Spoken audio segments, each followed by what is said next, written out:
Carta aos Hebreus, capítulo 11, versículo 22. Na série que nós estamos ministrando, hoje chegamos na vida de José.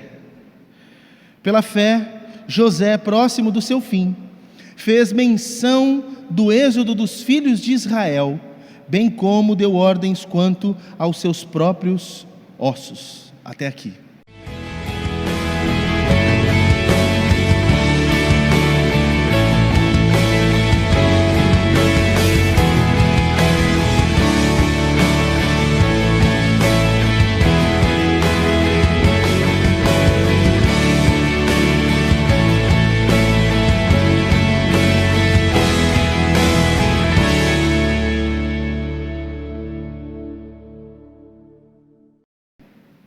Pai, abençoa-nos com a Tua palavra agora e fale poderosamente ao nosso coração. Leva-nos a experimentar a plenitude de toda a bênção do Senhor e ajuda-nos a compreender a Tua palavra, para que de modo algum percamos aquilo que o Senhor quer para nós. Então toma nossa mente, o nosso coração, as nossas preocupações, as nossas ansiedades, tudo colocamos aos Teus pés e aguardamos de fato que Teu Espírito fale conosco poderosamente, em nome de Jesus, amém. Amém, amém, amém. Bem, hoje nós falaremos a respeito de José e a fé que desata a plenitude da bênção de Deus. Eu sei, meus irmãos, que muitos de nós já têm experimentado de certa forma a bênção de Deus, a boa mão de Deus em algumas áreas da vida, em algumas questões que vivemos. Mas eu sei também que é possível vivermos uma bênção de Deus de uma forma plena. O Novo Testamento, isso na boca de Jesus, chama de vida abundante.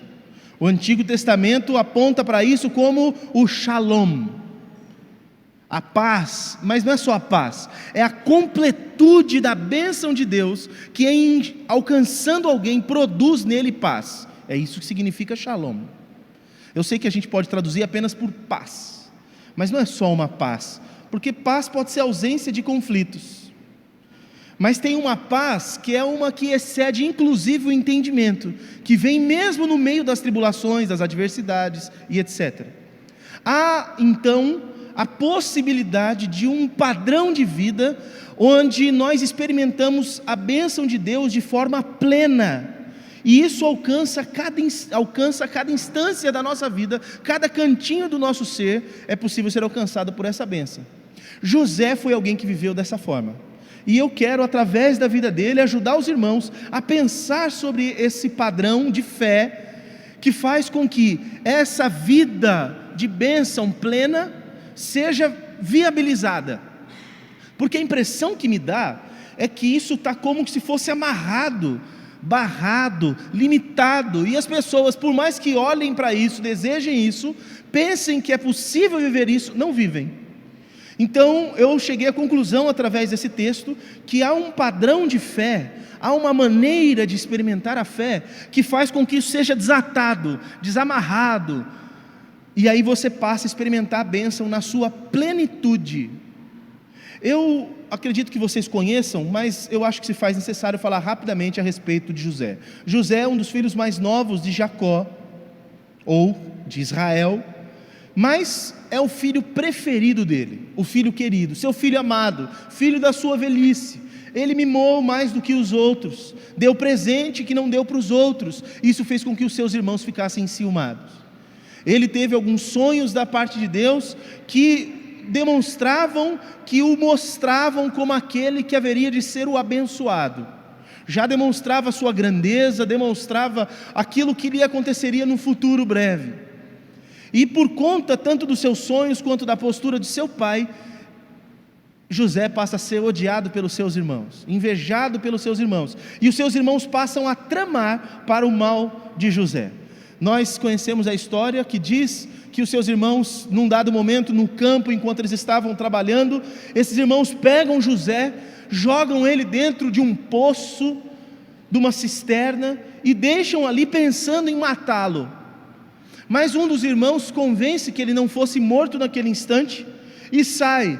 Quando sai, um dos outros irmãos, Judá, ele tem a brilhante ideia de pegar aquele irmão e vendê-lo E ele é vendido como escravo para os midianitas, e os midianitas o vendem como escravo para os egípcios, e estando como escravo no Egito, ele vai ser comprado pelo chefe do exército de Faraó, o comandante, chamado Potifar. Estando na casa de Potifar, como um escravo, percebe-se-lhe a inteligência, a capacidade, a destreza para certas questões, e ele é colocado como mordomo da casa de Potifar. Tudo que ele faz, ele é bem sucedido, ele é abençoado, ele faz bem feito, e a casa de Potifar é abençoada com o seu trabalho. Ele é colocado num grau de autoridade máxima dentro da casa desse general, com todas as honrarias e benesses possíveis. Mas a esposa do Potifar se engraçou com ele, jovem bonito, novo, forte, e ela se engraça e quer ter algo com ele, e ele não quer ter isso com ela, ele não quer adulterar com a mulher deste homem, e ele foge dela. Mas nisso que ele vai fugir, ela pega uma peça de roupa dele e o acusa de tê-la violentado. Os guardas o pegam, ele vai preso, e preso naquele calabouço, ele passa alguns anos de sua vida. Estando ali, o carcereiro vê qual é a destreza desse homem, a inteligência desse homem, a competência, a dignidade desse homem, e coloca-o para ajudar no trabalho junto com os outros presos, e ele vira meio que o chefe daquela cadeia. Ele se torna alguém importante dentro daquele lugar. E num dado momento, 2 homens que são levados para lá, que trabalhavam com o faraó, diretamente, que faraó é o título para o rei do Egito.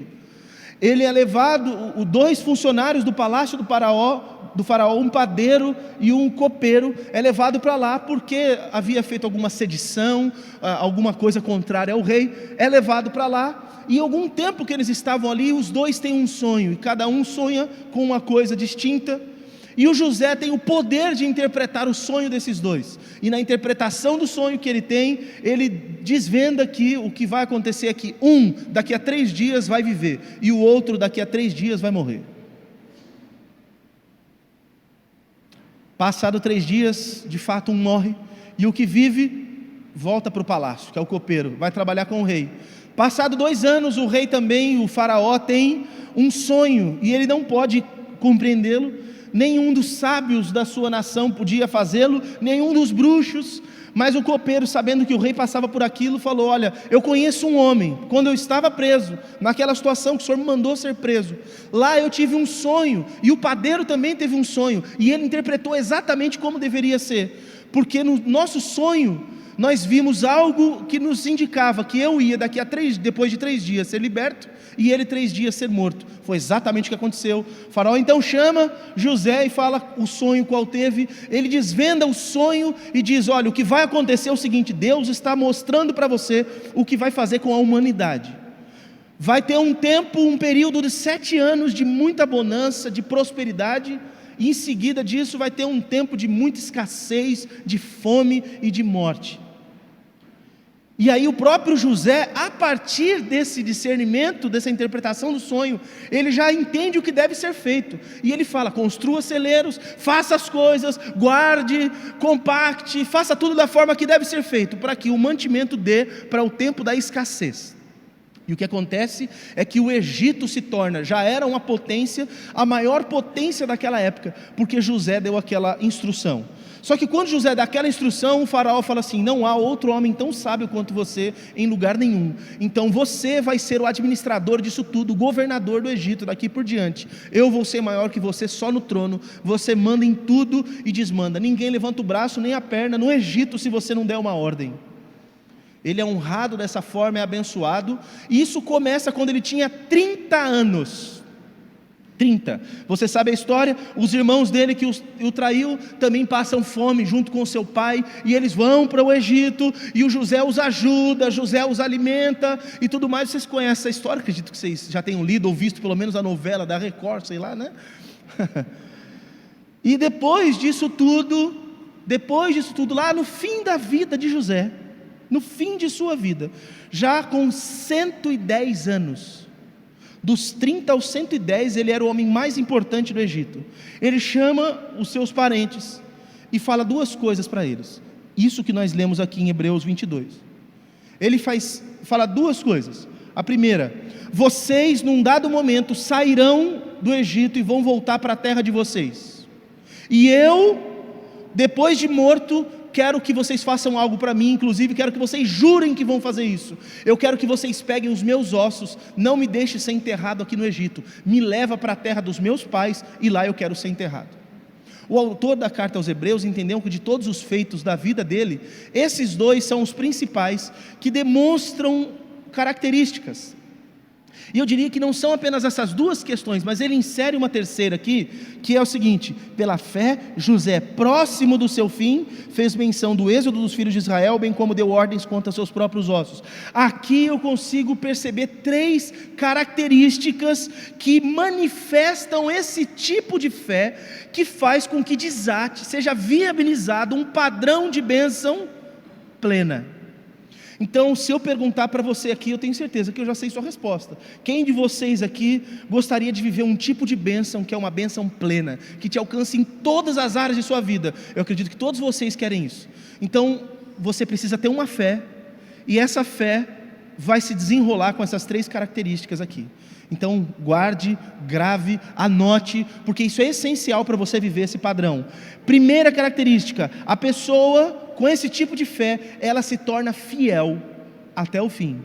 Segunda característica: a pessoa confia na fidedignidade da palavra de Deus. E terceiro lugar, a pessoa passa a discernir a superioridade das bênçãos espirituais sobre a glória do mundo, a glória terrena.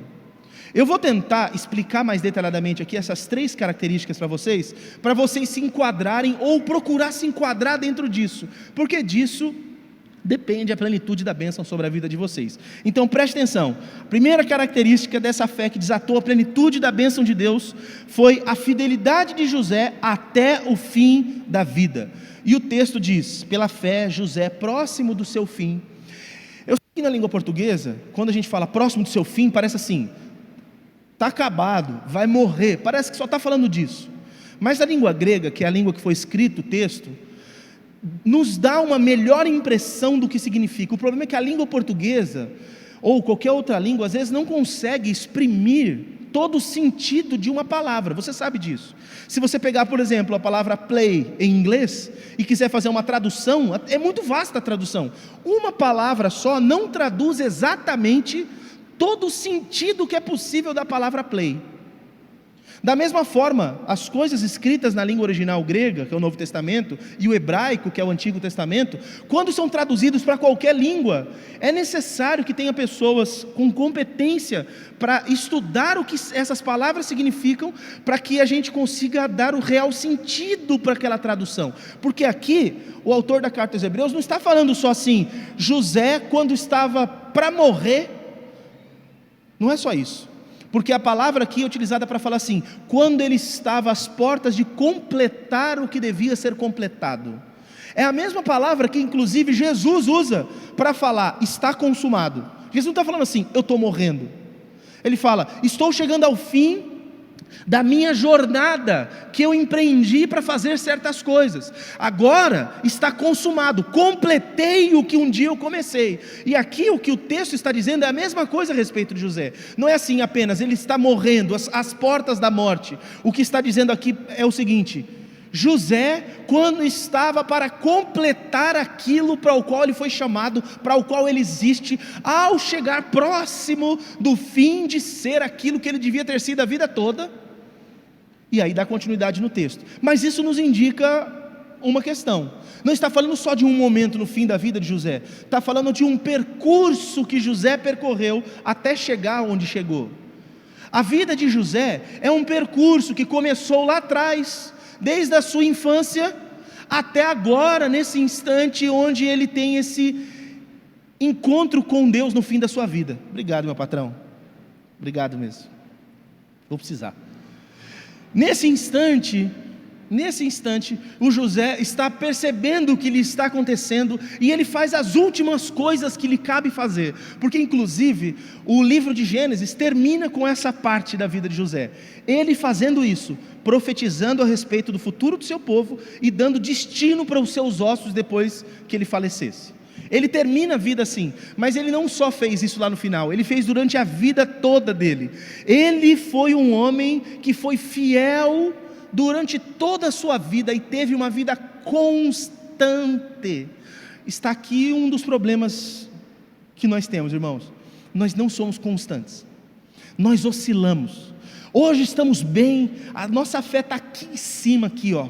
A gente está milhão, orando, buscando a Deus, lendo a Bíblia, querendo ir no culto, animado, querendo fazer tudo, mas daqui a pouco acontecem algumas coisas. Alguns por conta de tribulações e aflições, outros porque bateu na porta o sucesso. Aí a vida faz isso aqui, ó, despenca. E o José? O José passou por aflição, foi traído pelos irmãos, foi amaldiçoado pelos irmãos, sofreu uma tentativa de assassinato, foi vendido como escravo, foi caluniado por uma mulher, foi para a cadeia, mas não teve oscilação na vida dele, foi sempre constante, para cima e constante, foi uma constante crescente a vida de José. E mesmo as coisas boas, porque ele foi honrado na casa de Potifar, ele foi honrado na cadeia, ele foi honrado no Egito, mas tudo na vida dele foi uma crescente constante que nada o tirou da plenitude da fidelidade. E eu quero mostrar em que aspectos ele foi fiel, porque eu sei que quando nós pensamos em fidelidade, parece que apenas alguns âmbitos, e parece que é possível sermos fiéis numa coisa e não sermos fiéis em outra. Deixa eu dizer uma coisa, fidelidade é uma característica do seu caráter, que ou você é fiel ou você não é fiel. Por mais que você seja fiel numa coisa, se você não é fiel na outra, na verdade você não é fiel, você está agindo com fidelidade numa coisa e com infidelidade na outra. Fidelidade é uma característica do seu caráter, que ou você é ou você não é. E José, ele era fiel. Fiel primeiro a Deus. O texto mostra que ele não cede, por exemplo, à tentação sexual. Capítulo 39, versículo 9. Ele, falando de Potifar, o general do exército, não é maior do que eu nessa casa. Isso José está falando. E nenhuma das coisas me vedou. Eu posso fazer tudo o que eu quiser na casa dele, eu posso consumir de tudo. Mas está falando para a mulher do Potifar: ele não me vedou nada, senão a ti, porque és sua mulher. Como, pois, cometeria eu tamanha maldade com ele e pecaria contra Deus? O José sabia que isso aqui podia acabar com a vida dele. Isso aqui o afastaria do projeto de Deus para a vida dele. Ele era jovem, não tinha nada a perder, ele era solteiro. Mas aquela mulher não. Aquela mulher era casada. E ela armou um laço para que eles pudessem ficar juntos. O sábio, no livro de Provérbios, conta a história de um jovem que caiu num laço semelhante a esse. E muitas pessoas acabam caindo em laços como esse.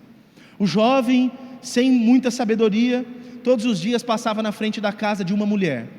E essa mulher, sabendo que esse jovem ia passar aquele horário, ela ficava espreitando no muro, olhando para ele, jogando olhares, dando um sorrisinho. Bom dia, boa tarde, boa noite, tudo bem? Senti sua falta ontem, você não passou aqui ontem. Aquela conversinha mole, aquela coisa fiada, todos os dias.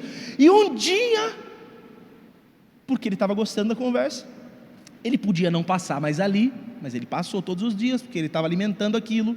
Inicialmente parecia ser uma coisa boba, inocente, era só um flerte, só uma paquera, mas ela era casada.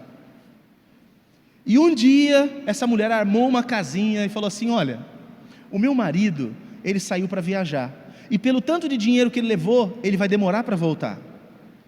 Por que você não entra? Eu já preparei minha casa, minha cama está arrumada, deleitemo-nos em amores. É uma coisa bonita para falar assim: vamos para a safadeza. A verdade é essa. E esse menino entra, e o texto sagrado diz que ele mal sabia que era como um animal entrando para ser abatido. Ele não sabia a desgraça que lhe estava esperando naquele lugar. José não leu esse texto, porque esse texto foi escrito muito tempo depois de José, mas ele discerniu que isso podia acontecer, e ele não cedeu a isso, por conta da desgraça que lhe podia acontecer, e porque ele sabia que se fizesse isso, ele desonraria a Deus, e ele era fiel a Deus. Que mais? Ele não quis fazer justiça com as próprias mãos. Veja, ele foi caluniado pela mulher do Potifar, acusado injustamente de tê-la violentado, foi preso, mas depois ele é liberto da cadeia e vira o homem mais importante do Egito. Ou seja, ele mandava até no marido dela e nela. O que o José podia ter feito? Ido lá e feito justiça. Você não me prejudicou? Você não me caluniou? Não era maldade. Você me caluniou, você me difamou, agora você vai responder por isso. E ele não faz isso. Isso passa na vida dele. Ele passa pelo mal que aquela mulher fez para ele e não quer fazer justiça. E não só isso, os irmãos dele tramaram para matá-lo. Ele podia ter ficado magoado, desejado se vingar dos irmãos, porque depois de tudo, os irmãos estavam lá na porta dele pedindo comida, e ele abençoou os irmãos. Esse José era um homem tão fiel a Deus, que ele entendeu que não estava na mão dele fazer justiça com as próprias mãos e nem se vingar, e isso diz respeito a Deus. Eu quero trazer uma palavra para o coração de vocês: por mais que te prejudiquem, por mais que te ofendam, por mais que façam mal contra você, por mais que se levantem para te derrubar, por mais que invistam contra a sua vida, não faça justiça com as suas mãos, não se vingue, porque o Senhor é o Senhor de toda justiça, e Ele é o Deus de toda vingança. Nós não temos medida correta para fazer isso, e pior, as nossas vinganças, elas não vão produzir aquilo que deveria, porque na verdade, o que deve acontecer é o seguinte: quem está errado, que se arrume, que faça o que é certo. O ideal não é que as pessoas que fizeram mal sejam prejudicadas, é que as pessoas que fizeram mal se arrependam do mal que fizeram e mudem o seu caminho. Esse é o desejo de Deus, que todo pecador se arrependa, que se converta, que se encontre com a salvação. Mas aí nós, cheios de senso de justiça, cheio de justiça própria, é que você não sabe o que fizeram comigo, você não sabe o que fizeram com a minha família, você não sabe o que fizeram com a minha empresa. Mas não está dado a nós a condição de julgar ninguém, de fazer o mal contra alguém ou de nos vingar contra alguém. Isso cabe a Deus. Eu sei, meus irmãos, que talvez alguém use a alegação seguinte: mas pastor, lá no Antigo Testamento está escrito que se alguém te fizer um mal, você pode fazer na mesma medida. Se alguém te furar o olho, você pode furar o olho dela, está na lei do Antigo Testamento. Se alguém te roubar um boi, você pode ir lá e pegar o boi dela. Se alguém matar o seu filho, você pode ir lá matar o filho dele. Está escrito isso, então eu posso me vingar. Não é por isso que está escrito, não é uma liberação para fazer o mal. Está escrito isso na lei para limitar a maldade que não podia de forma alguma ser contida. Porque como que as pessoas faziam? Alguém entra na minha fazenda, rouba o meu boi, eu vou lá e mato o filho dele. Ninguém mandou entrar na minha fazenda para roubar. Era essa a postura. As pessoas estavam sem medida, até para descontar, até para fazer o mal do outro. Era tanta maldade, tanto descontrole, que a lei não veio para permitir fazer o mal, a lei veio para regulamentar e diminuir a bestialidade das pessoas. A lei serve para reduzir quão mal somos, não para permitir que façamos o mal, porque na verdade, na essência da lei, Jesus falou sobre isso: se o teu inimigo tiver fome, dá para ele de comer, se ele tiver sede, dá para ele de beber. Jesus sabia disso. Se alguém te der um tapa numa face, você vira a outra. Se alguém te fizer andar uma milha, vai mais uma com ela. Se alguém tirar a sua túnica, dá a capa também para essa pessoa.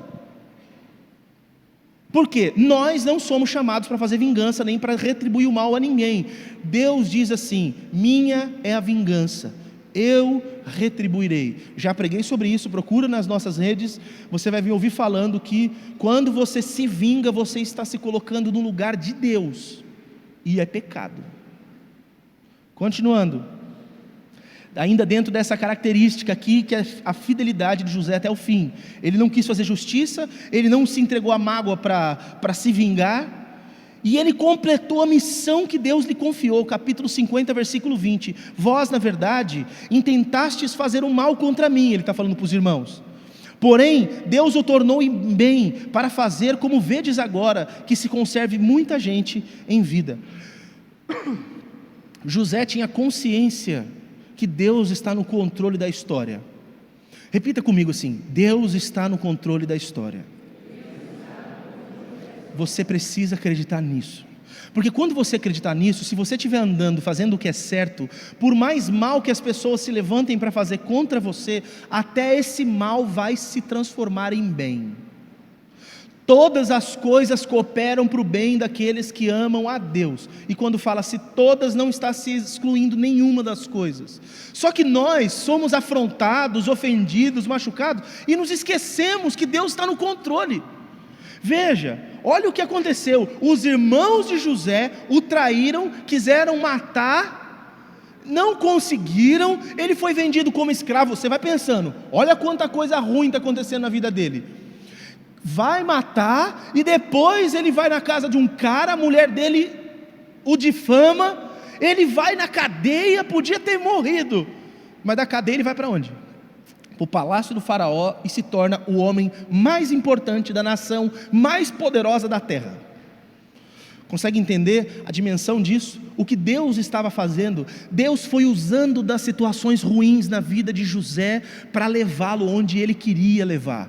Muitas coisas que acontecem na sua vida, você não entende, mal que as pessoas te fazem, coisas que se levantam, você fala, como Deus deixa isso chegar até mim? Essa não é uma pergunta sábia. A pergunta sábia é assim, a questão que você pode falar com Deus, com sabedoria, é: Deus, me ajuda a passar por isso, porque lá na frente eu vou entender o projeto do Senhor para mim, e lá na frente eu vou poder ser usado com essa bagagem que o Senhor está produzindo na minha vida. Foi isso que aconteceu com José. Ele compreendeu e foi fiel a Deus. Quando ele estava lá por cima da carne seca, ao invés de ele esnobar todo mundo, se vingar de quem lhe fez mal, o que ele faz? Ele abençoa todo mundo, porque ele entendeu que foi para isso que Deus o colocou lá. Foi para isso que ele passou por tudo aquilo, para um dia ser instrumento de bênção nas mãos de Deus. Então José foi fiel a Deus, mas não só fiel a Deus, ele foi fiel à sua família. Diz o texto, capítulo 47, versículo 11, primeiro diz: então José estabeleceu a seu pai e a seus irmãos, e lhes deu possessão na terra do Egito, no melhor da terra, na terra de Ramsés, como Faraó ordenara. E depois capítulo 50, versículo 21, não temais, pois eu vos sustentarei, a vós outros e a vossos filhos. Assim os consolou e lhes falou ao coração. José passou por tudo que passou, foi honrado por Deus, chegou lá em cima. Chegando lá em cima, ele não esqueceu da sua família, e ele abençoou a sua família, conforme todo o poder e possibilidade que ele tinha. É extraordinário ver esse texto, porque assim, o mundo inteiro estava passando fome, ninguém tinha dinheiro para mais nada, as pessoas já tinham acabado o seu dinheiro, já tinham dado as suas propriedades para o Egito a troco de comida. Quem não tinha mais propriedade tinha se vendido como escravo a troco de comida. Mas o José honra o pai dele e a família dele com uma terra que era a mais próspera do Egito para a pastagem de animais. Tudo que estava no poder do José para fazer a favor de sua família, ele fez. Então, irmão e irmã, você hoje talvez não esteja no melhor dia da sua vida, mas quando você começar a subir os degraus da sua vida, não se esqueça da sua família, porque tem gente hoje aí comendo com você pão seco, bebendo com água, suco, que suco, aquele que faz 50 litros com um saquinho desse tamanho, miserável, é tomar aquilo na hora da úlcera, aquilo é uma desgraça, mas você toma porque tem um grau de açúcar e uma cor que finge ser um suco. Está aí, essa pessoa está com você quando você não tem nada. Quando você crescer, não abandona essa pessoa não. Você vai dar passo para cima, essa pessoa tem que ser honrada. Todo mundo que esteve com você nessas horas, são as mesmas pessoas que têm que estar com você aqui em cima. Não se esqueça disso. Quando agora você come pão seco, ela tem que estar com você. Quando você começar a subir o degrau, e que você estiver aqui na prosperidade máxima, que você tiver condições de comprar pão com mortadela defumada, porque não tem nada mais próspero do que pão com mortadela defumada, Coca-Cola, e por que não dizer um requeijão junto daquela, boca cheia d'água. Gordo não pode pregar dessas coisas, porque o Espírito Santo vai embora, ele entra na carne, já fica com vontade de comer, acabou a pregação, onde que eu estou, o que eu estou fazendo? Quando você chegar a esse dia, você não esquece de quem estava comendo pão seco com você, e Deus vai te honrar e vai te levar para esse lugar, mas não deixe de ser fiel à sua família, não deixe de considerar a sua família, para que eles desfrutem de toda a bênção de Deus que está vindo sobre você. E não só fiel à sua família, mas ele foi fiel aos seus superiores. Ao longo da vida ele foi encontrando pessoas com quem ele trabalhou, para quem ele tinha que se sujeitar, e a essas pessoas ele deu a honra que lhe é devido. Isso eu sei que é uma coisa difícil, porque a maioria de nós, quando trabalha em empresa, tem patrão que ou é incompetente, ou é ruim, ou é marmota, ou é burro mesmo. E aí fica difícil você se relacionar honrando essas pessoas, é difícil mesmo. Mas a Bíblia diz que tem certas pessoas que são dignas de honra, e a quem honra, honra, a quem tributo, tributo, a quem glória, glória. E o José entendeu esse princípio da fidelidade, porque entenda uma coisa: se você não puder ser fiel e honrar quem está acima de você hoje, quando você estiver acima, não espere que alguém te honre. Você não vai conhecer o caminho da fidelidade, você não vai saber instruir pessoas nesse caminho. Veja, o José, quando vai lá para a casa do Potifar, capítulo 39, versículo 6, o texto diz: Potifar, tudo o que tinha confiou às mãos de José, de maneira que, tendo-o por mordomo, de nada sabia, além do pão com que se alimentava. O Potifar era um homem rico, poderoso, mas não tinha controle dos seus bens, porque estava tudo sob o controle de José. Mas José era tão fiel ao seu patrão, que ao invés de dar uma desviadinha, ele fez com que o patrão dele ficasse mais abençoado e mais rico. Depois ele vai lá para a prisão, lá no cárcere, ele se relaciona com o carcereiro, e o texto diz, capítulo 39, versículo 22, o carcereiro confiou às mãos de José todos os presos que estavam no cárcere, e ele fazia tudo o que devia fazer ali. Gente, ele era preso, por que ele deveria fazer coisas na prisão? Ele era um preso, ele devia falar assim: eu não quero saber de ajudar nada, eu quero mais é que o pessoal aqui se lasque. E ele falou: não, esse carcereiro não está sendo mal comigo, então eu vou fazer alguma coisa por ele também. E começou a trabalhar, e ele começou a coordenar o que se fazia dentro da cadeia, e ele era abençoado e abençoador. E não só isso, quando ele se torna governador do Egito, olha o que o texto diz, capítulo 41, do verso 41 ao 46, vou ler a primeira parte do 41 e uma parte do 46. Disse mais Faraó a José: vês que te faço autoridade sobre a terra do Egito. Era José da idade de 30 anos, quando se apresentou a Faraó, rei do Egito, e andou por toda a terra do Egito. Ele podia pensar: agora eu estou aqui, eu sou o cara, eu mando, os outros me obedecem, eu vou ficar na mamata curtindo o dinheiro que eu estou tendo, o poder que eu estou tendo. E ao invés disso, o que ele faz? Ele arregaça a manga, ele viaja o Egito inteiro trabalhando e honrando o Faraó com o seu trabalho, de modo que o Egito, depois da gestão de José como governador, passou a ser a nação mais poderosa do mundo. Esse homem honrava os lugares que ele passava. Então não adianta você falar que honra a Deus e vai trabalhar e desonra o seu local de trabalho, desonra a empresa que você trabalha, desonra o comércio que você está ali, desonra inclusive o seu próprio negócio. Você precisa ser fiel a quem está te colocando, quem está te dando oportunidade. Por mais que hoje você olha para essa pessoa e fala: não é a mais competente, não é a melhor, essa pessoa você pode falar qualquer defeito dela. Você precisa ser fiel, porque isso é uma característica de pessoas que têm fé. Quem tem fé é fiel. E mais, temos que lembrar que José fez isso do começo ao fim da vida. Eu disse que ele começou com 30 e ele morreu com 110. Eu falei isso aqui no culto, e eu estava no carro, eu não sei o que a gente ficou conversando, que as meninas perguntaram para mim o que eu falei do José, que ele morreu com 110 anos, aí a minha filha me lembrou, falou assim: nossa, morreu com na verdade foi a Mirella quem falou, o José morreu quase com a idade da Bisa, porque a minha avó morreu nessa faixa aí de idade. E eu falei: é mesmo? Puxa, como ela era velhinha. E como José também, e do começo da sua vida ao fim da sua vida, sendo fiel a Deus. E aqui tem algo precioso para a sua vida. Mais importante do que como você começa a sua vida cristã, é como você termina. Tem gente que começa bem, começa empolgado, animado, e fica lá, tem aquele primeiro amor, aquela coisa, e busca a Deus, e ora, e jejua, e lê a Bíblia, e vai aos cultos, e está animado, e serve a Deus, e tem ministério. Vai passando a vida, tribulação, problema, decepção ou sucesso, dinheiro, conquista. E o que acontece com essa pessoa? Abandona, vai deixando de lado, vai esfriando, vai puxando o freio de mão, vai indo devagar até parar. E aí ele se contenta com ser um frequentador de igreja e não é mais fiel a Deus como era antes. Não é mais fiel ao ministério, não é mais fiel às coisas. O José foi fiel do começo ao fim.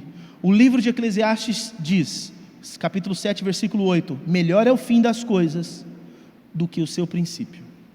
Você tem que começar bem, mas você tem que ir bem até o fim. Eu vou dar um testemunho aqui, porque o seu Oswaldo já me enrolou várias vezes para dar esse testemunho. Vou falar aqui. Olha lá, é um dos nossos anciãos, está ali, o seu Oswaldo e a irmã Maria. Bênção de Deus, um café extraordinário da irmã Maria ali. Vale a pena você passar de tarde, fingir que está fazendo uma caminhada, encostar ali para tomar um café. Né, irmã? Passei outro dia com as meninas lá na casa dela lá.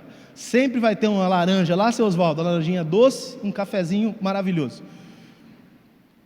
Alguns de vocês aqui faz tempo que não pega a Bíblia para ler. Tempo. Seu Oswaldo começou a fazer o plano de leitura, que eu, um dia lá atrás, no comecinho da igreja, né, seu Oswaldo? Lá atrás eu incentivei a fazer plano de leitura. Todo ano pega a Bíblia para ler inteira. Esse ano já leu a Bíblia.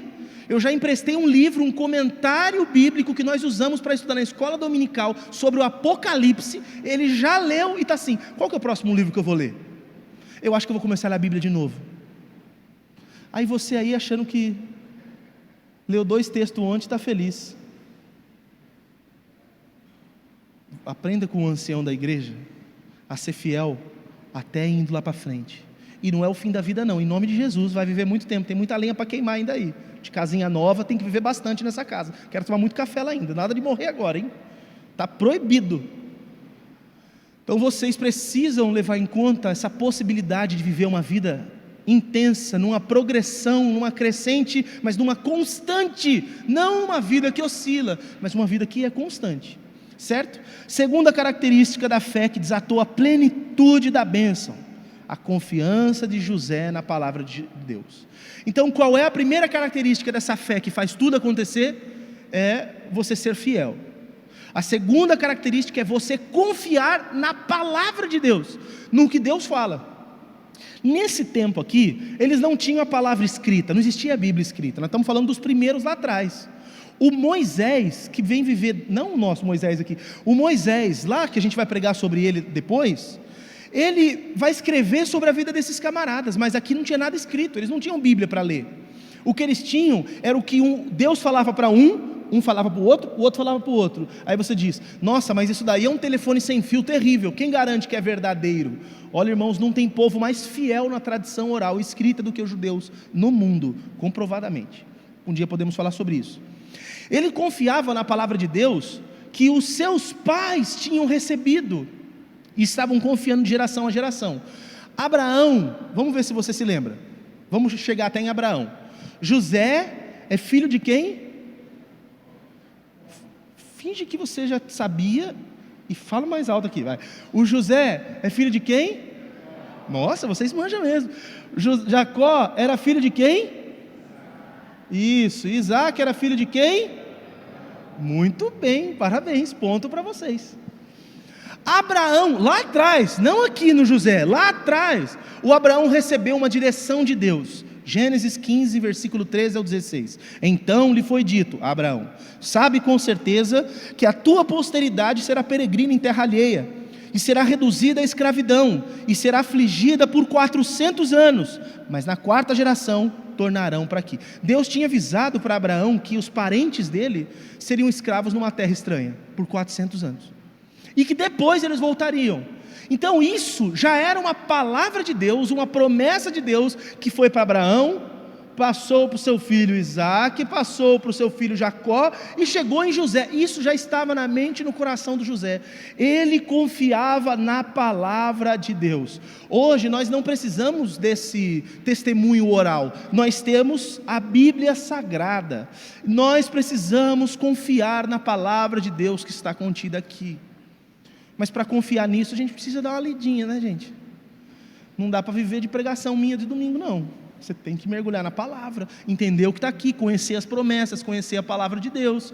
Até porque, se você fica só no que eu falo, e se eu começar a falar besteira aqui, como que você vai saber? Que Deus me livre desse mal, mas se eu falar besteira, você tem que estar pronto para discernir e falar, está errado esse negócio aí. Me chamar depois de canto e falar, pastor, esse negócio não está certo não, vamos alinhar esse negócio. Ele confiava nessa palavra de Deus, mas ele confiava também na palavra de Deus que vinha de forma subjetiva. Quanto a isso, eu sempre tive uma restriçãozinha para falar, então eu vou ter que tomar cuidado aqui para ajudar os irmãos, não atrapalhar e ajudar. O José especificamente, ele confiava que Deus falava de formas não tão convencionais para nós, que é em sonhos. Ele sabia que Deus falava através de sonhos. Aí você me pergunta, pastor, mas Deus fala com a gente através de sonho hoje? Sim, pode falar. Nem todo sonho é Deus falando com a gente. Tem sonho que é só porque você dormiu de barriga cheia. Tem pesadelo aí que é porque você, passou um dia agitado e etc. Mas tem muitos sonhos que Deus fala com a gente. E a gente precisa estar atento ao que Deus fala, porque senão a gente passa batido e fica reclamando, Deus não fala comigo, Deus fala com o pastor, Deus fala com fulano, Deus fala com ciclano, não fala comigo. Está falando, mas você não ouve. Olha só, o José, quando era jovem, na casa de seu pai, teve 2 sonhos.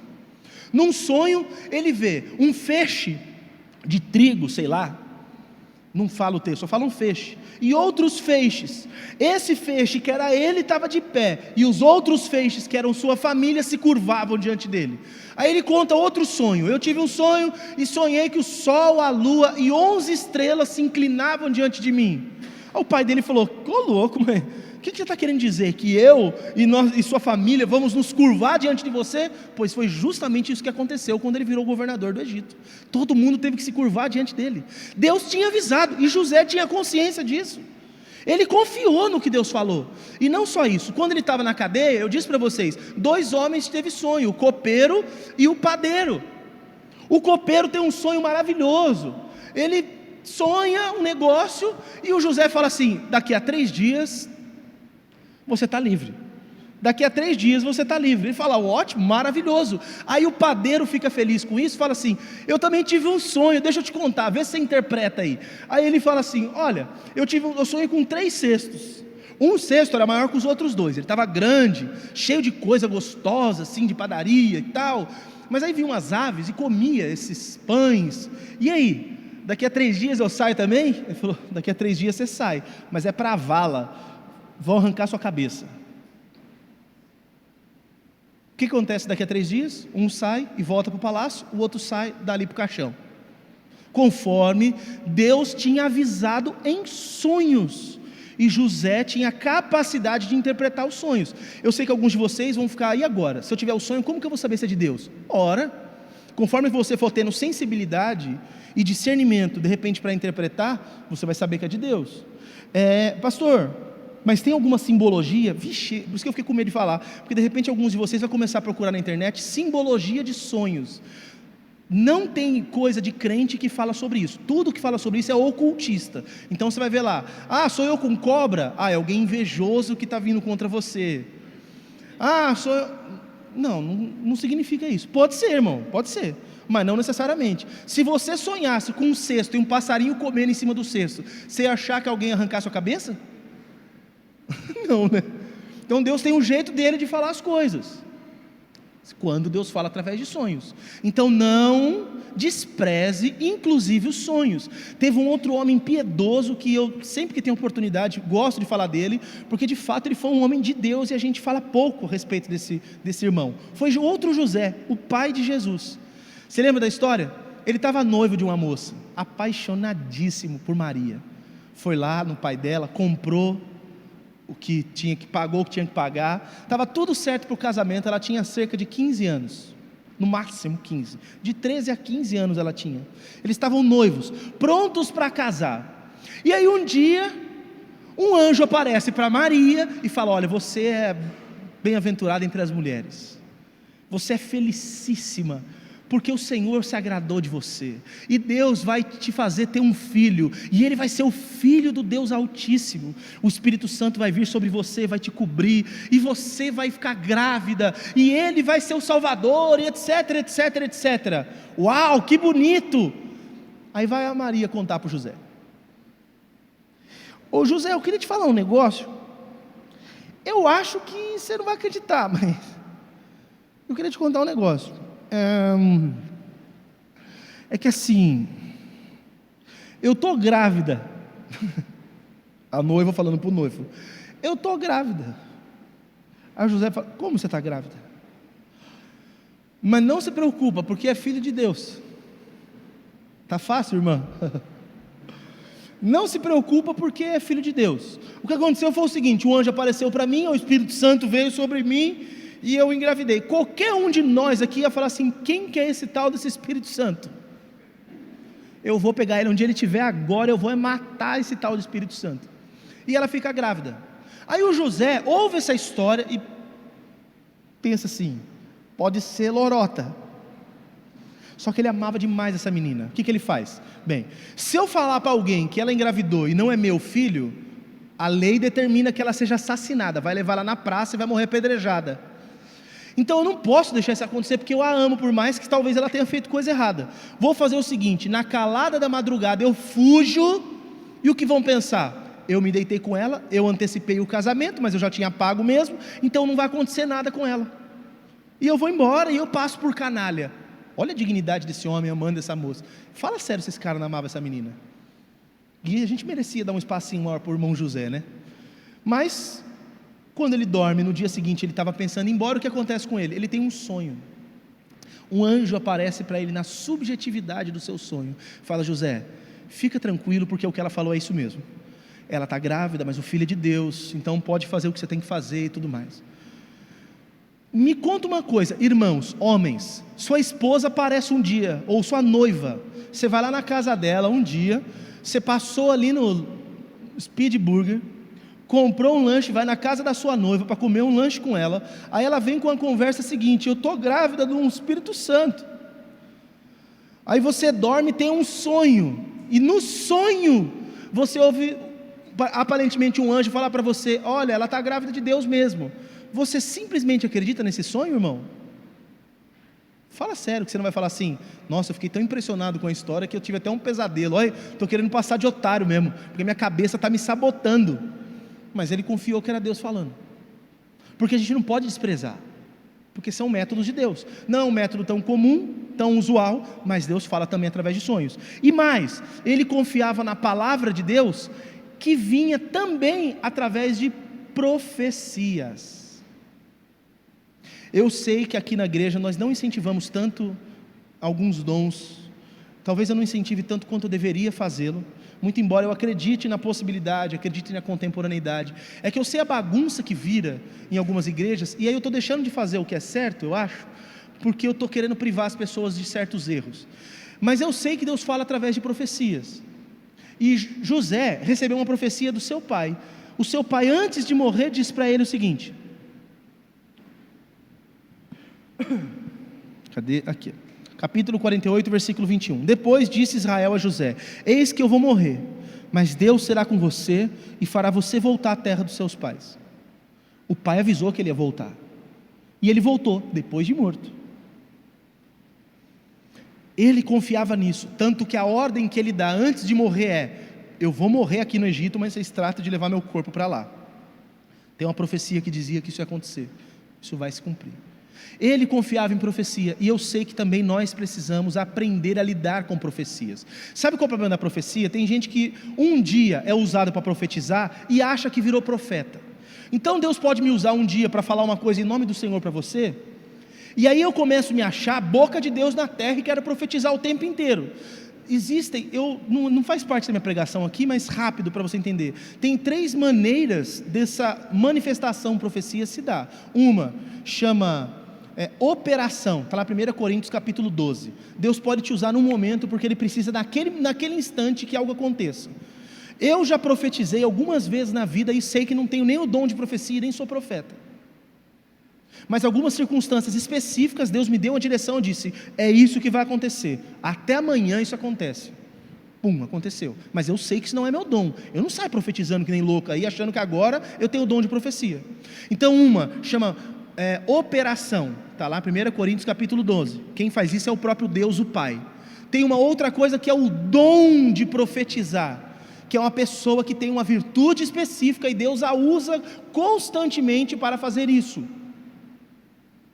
Aí é mais frequente, Deus usa sempre essa pessoa e etc. Mas não significa que tudo que ela fala também é de Deus. Precisamos julgar as profecias, diz 1 Coríntios capítulo 14. Nós temos que ouvir uma profecia e julgá-la.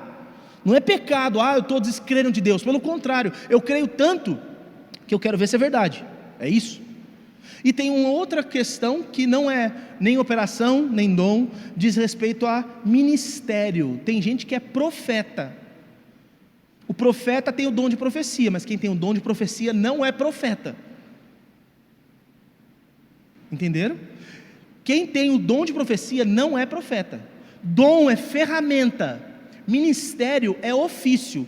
Eu tenho uma caixa de ferramenta com chave de fenda, chave de boca e outras chaves e não sou mecânico. Todo mecânico tem que ter as suas ferramentas, mas não é porque eu tenho uma ferramenta que eu sou mecânico. Entenderam a dinâmica do negócio? Tem gente que é profeta, e quem é profeta vive diferente. Não é que ele só profetiza, a vida dele é uma profecia. Eu vou dar um exemplo, o profeta Ezequiel. Acho que o Caquinho que estava lendo o profeta Ezequiel esses dias, né, Caco?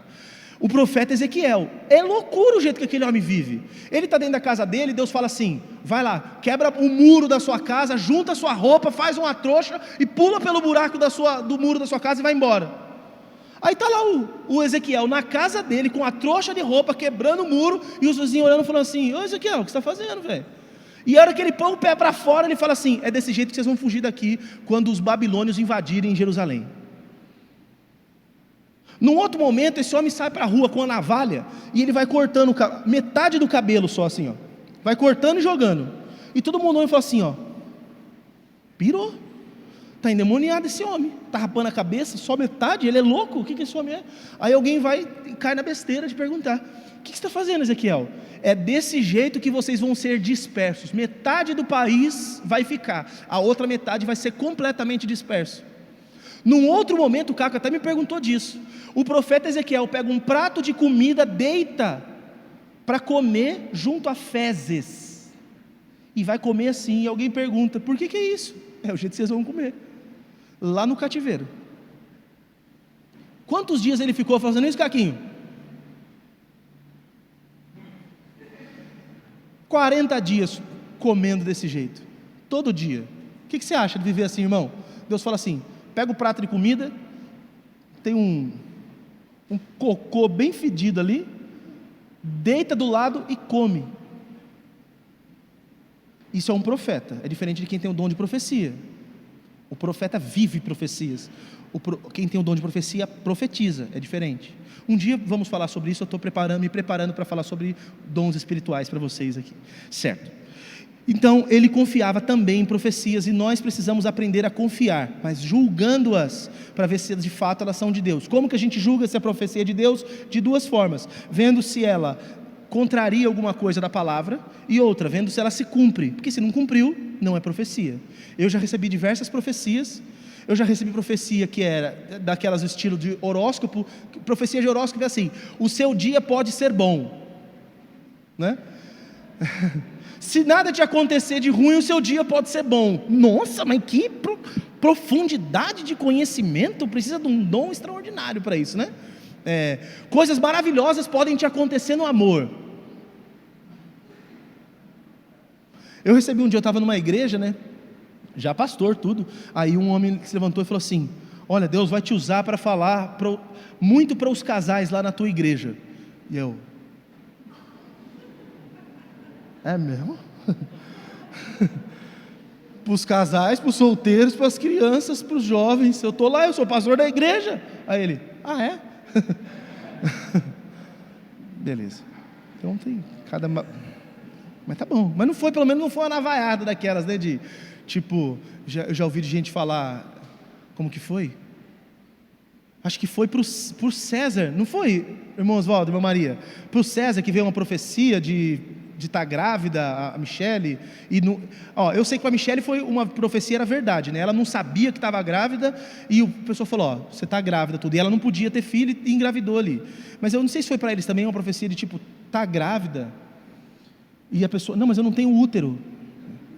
Eu já não era da Michelle, obviamente, mas talvez acho que foi o César que me contou. A mulher não tinha útero, e alguém profetizou, falou assim: você está grávida, irmã, e vai nascer. Ela, tá bom, mas eu não tenho mais útero. Não.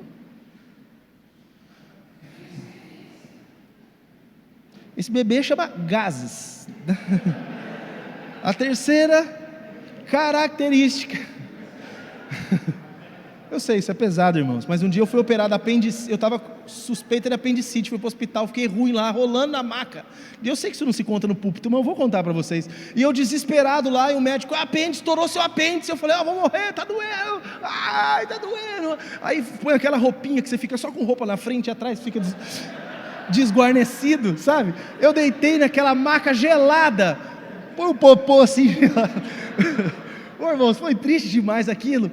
Aí eu aguento um minutinho, você já vai entrar para a sala de cirurgia. Aí eu desesperado, aí eu virei na maca, dei uma torcidinha assim.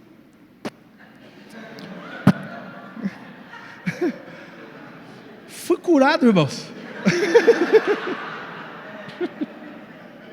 Por que eu contei isso? Por que eu contei isso? Não precisava. Edita esse negócio aí. Edita esse negócio. O mundo não precisa saber. A Natália e o Jonathan estão lá nos Estados Unidos mostrando nossa pregação para todo mundo lá. E os irmãos dos Estados Unidos vão achar o que da gente aqui, né? Que os nossos médicos são o quê? Que é me operar de apendicite com gases. Terceira característica da fé que desatou a plenitude da bênção de Deus era o discernimento espiritual que José teve sobre a superioridade das bênçãos espirituais sobre a glória terrena. Muita gente se perde aqui. Muita gente se perde na tribulação e muita gente se perde quando as coisas estão bem.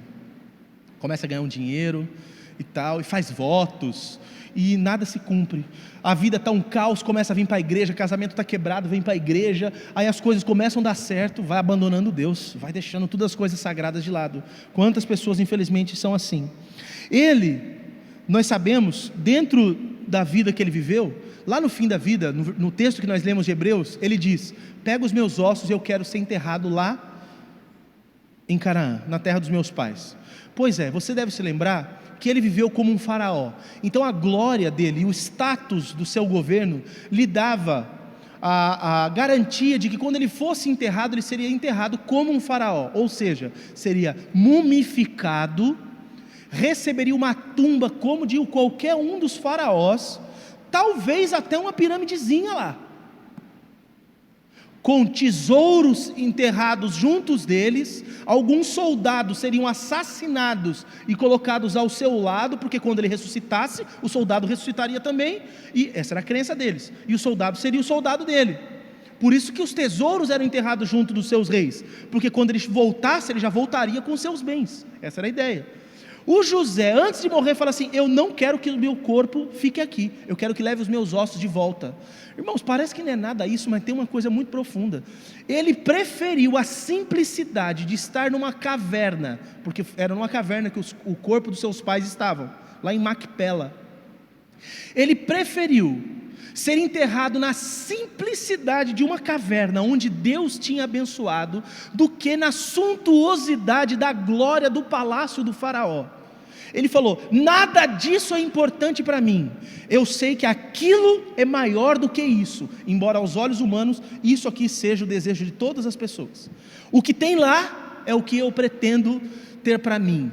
Ele nunca deixou as coisas de Deus em segundo plano, ele honrou a Deus em tudo, e até no momento de sua morte ele falou assim: aquele é um lugar abençoado, não esse.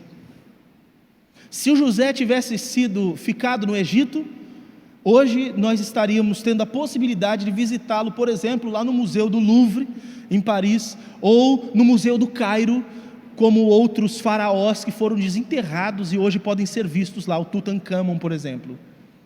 Mas ele preferiu ser enterrado lá na capela, lá na caverna de Macpela, junto com seus pais, porque era o lugar da bênção e da promessa de Deus. Ele discerniu que as coisas espirituais são melhores e mais importantes do que as bênçãos materiais. Você não pode se esquecer disso nunca, porque o dia que você se esquecer disso é onde você se corrompe com poder e com dinheiro. Enquanto você lembrar que as coisas sagradas são mais importantes do que os bens e as bênçãos materiais, a prosperidade, enquanto você se lembrar disso, você vai poder usufruir do melhor dessa terra e ao mesmo tempo continuar sendo fiel a Deus. Amém? Vou encerrar dizendo algumas coisas a respeito dessa plenitude da bênção de Deus que alcançou José. O quão abençoado José foi. Primeiro, ele foi salvo da morte quando ele passou por aquela trama maligna dos seus irmãos. Olha só, tudo cooperou para ele morrer, ser destruído, mas Deus usou de todas essas coisas para abençoá-lo. O irmão mais velho dele, que devia ajudá-lo para salvá-lo, que era o Rúben, ao invés de falar para os irmãos: vocês não vão matar e não vão fazer o mal contra ele, só quis pôr um paninho de água quente. Não, gente, não é bem por aí, deixa ele aí nesse buraco, nesse poço, depois a gente volta para fazer alguma coisa.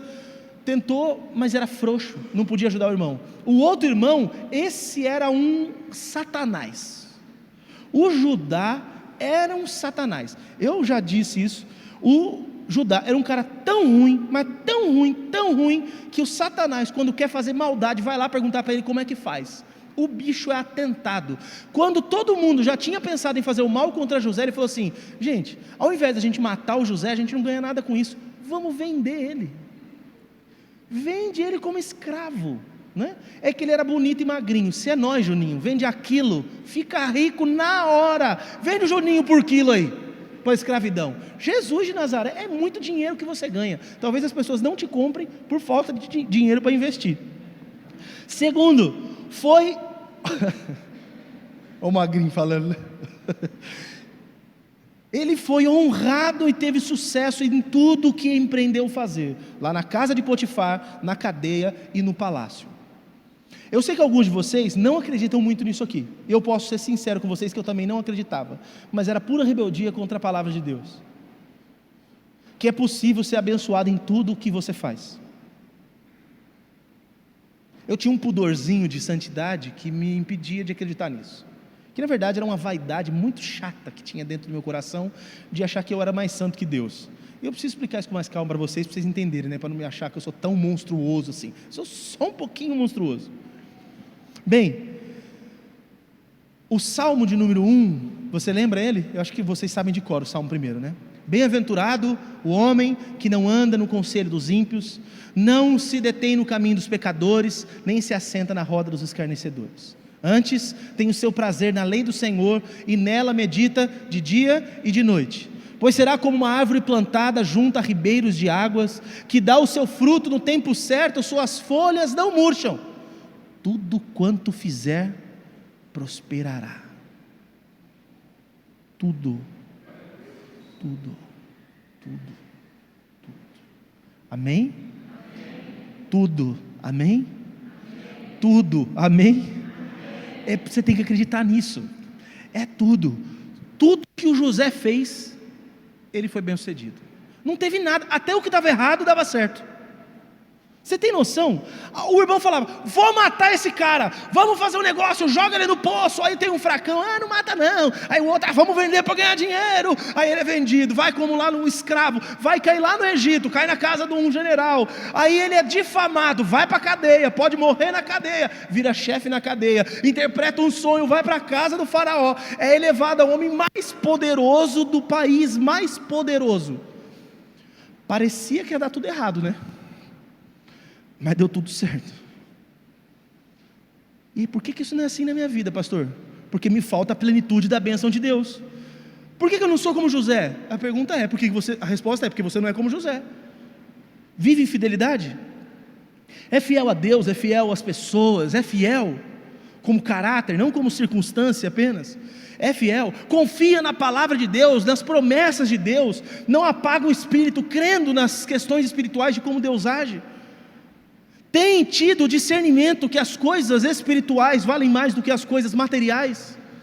Discerniu tudo isso? Se isso estiver acontecendo, você vive a plenitude da bênção, mas senão não é possível. E aí vive desse jeito. Esse homem foi honrado e teve sucesso em tudo. E mais, ele foi instrumento de Deus para salvar a vida de pessoas. Eu sei que alguns de vocês oram e falam: Deus, eu quero ser um instrumento, me usa, eu quero abençoar pessoas. O José abençoou todas as pessoas da terra daquela época. porque ele foi fiel a Deus. Se você for fiel a Deus, Deus vai te usar também. Que mais? Ele foi canal de bênção para a sua família e geração. Quem aqui quer ser um canal de bênção para a sua família? Quer honrar, quer fazer a sua família ser próspera, abençoada? Todo mundo aqui quer. Precisamos ser abençoados. Só os abençoados podem abençoar, gente. É fato. Que mais? Os seus filhos foram abençoados com uma honra que não podiam receber em tempo nenhum. Se tornaram tribo de Israel, e o primogênito das tribos de Israel foi um dos filhos dele. Gente, José era um dos filhos mais novos de Jacó. Os seus filhos podiam ser honrados por ele, José. Mas Deus honrou tanto José, que o Jacó, que devia ter abençoado o Rúben, que era o filho mais velho, não abençoou nenhum dos filhos, abençoou o filho do José, o neto, e o mais novo. Impossível isso, gente. Porque a bênção da primogenitura era para o filho mais velho, jamais para um mais novo, e quem dirá um neto ainda. Mas tem algum impossível para Deus? Não tem. Você anda em fidelidade a Deus, Deus te acumula de bênçãos de tal maneira que os teus filhos vão ser abençoados por Deus. Sabe-se lá Deus como. Deus vai levantar pessoas, Deus vai pôr gente no caminho deles, Deus vai fazer coisas na vida dos seus filhos, e você vai ver os seus filhos abençoados. Deus tem um jeito dele de fazer, não se preocupe. O José não podia fazer muito pelos seus filhos nesse sentido, o Jacó podia, mas Deus tocou lá no coração do Jacó e mandou ele abençoar Efraim. E por último, Deus cumpriu até a última promessa sobre José, e todos os desejos do seu coração foram satisfeitos. A palavra diz: agrada-te do Senhor, e Ele satisfará os desejos do seu coração. Qual era o último pedido de José? Eu morro, mas eu quero que o meu corpo volte para Canaã, para a terra dos meus pais. Você conhece a história. José morreu, ele ficou lá no Egito provisoriamente. O seu povo, sua família, depois da 4ª geração, passou a ser escravizado. Depois de 400 anos, ele estava em escravidão, vivendo uma vida triste e terrível. Deus os libertou através de Moisés, que é a nossa próxima mensagem.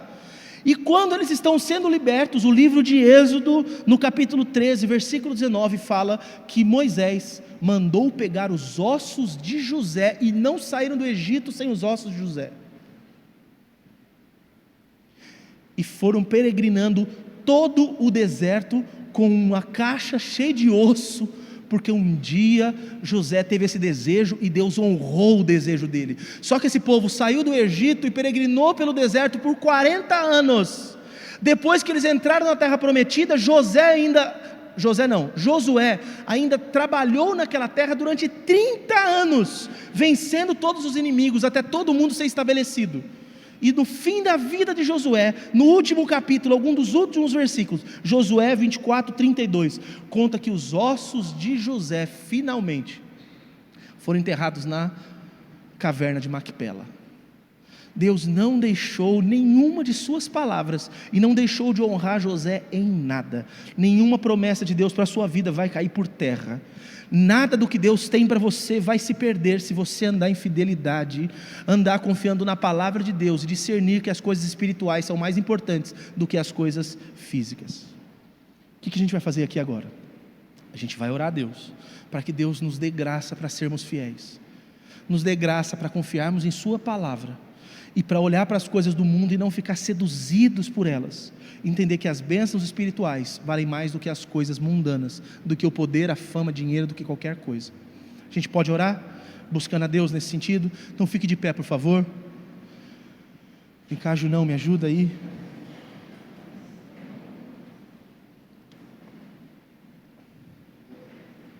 Pastor, mas será que Deus vai me abençoar mesmo, se eu for fiel? Provérbios 12:22, os lábios mentirosos são abomináveis ao Senhor, mas os que agem fielmente são o seu prazer. Provérbios 28:20, o homem fiel será acumulado de bênçãos, mas o que se apressa a enriquecer não passará sem castigo. Mateus 25:23, disse-lhe o Senhor: muito bem, servo bom e fiel, foste fiel no pouco, sobre o muito te colocarei. Apocalipse capítulo 2, versículo 10, sê fiel até a morte, e dar-te-ei a coroa da vida. Palavra de Deus para a gente. Seja fiel a Deus, por conta disso, seja fiel às pessoas, à sua família, honre quem está acima de você, viva dessa forma, creia na palavra de Deus, entenda que as coisas espirituais valem mais do que as coisas mundanas e físicas. Vamos orar. Pai, nós estamos diante do Senhor e da Tua palavra. José nos demonstrou um padrão de fé que talvez não é o padrão que nós estamos vivendo agora. Nós experimentamos pontualmente algumas bênçãos, experimentamos algumas coisas. Uma coisa na nossa vida dá certo, a outra dá errado, e as que dão errado continuam errado e não produzem nada de bom. Mas é possível, de acordo com a Tua palavra, ter um padrão de fé que faz com que a bênção plena nos alcance, seja desatado, desamarrado, as coisas fluem. Que seja assim daqui por diante sobre a vida dos Teus filhos. Dê graça para que eles sejam fiéis ao Senhor, que eles se lembrem sempre que o Senhor é fiel, sempre fiel, mas que eles também sejam fiéis a Ti, que sejam fiéis à família, que sejam fiéis ao trabalho que eles estão executando, à missão que eles receberam, que eles sejam fiéis, e não só um pedaço da vida, mas daqui por diante até o fim da vida. Pode ser que até agora eles viveram uma vida oscilante, com fidelidades e infidelidades, mas daqui por diante, que eles tenham esse comprometimento de viver uma vida tal contigo, que te honra em tudo, e sendo honrado o Senhor em todas as coisas, certamente a tua mão será estendida sobre o teu povo, e eles serão abençoados com essa bênção plena, em nome de Jesus.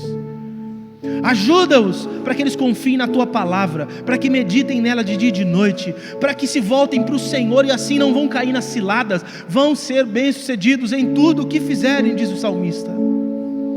E dá também que eles não caiam na armadilha de valorizar mais as coisas do mundo, as riquezas, as glórias, do que as coisas sagradas. Que eles entendam que vale muito mais uma caverna abençoada do que um palácio longe do Senhor. É muito mais importante uma vida simples com a Tua bênção do que uma vida suntuosa longe do Senhor. Em nome de Jesus, dá esse coração a esse povo, um coração novo para viver e experimentar as bênçãos do Senhor de forma plena, em nome de Jesus. Amém. Amém.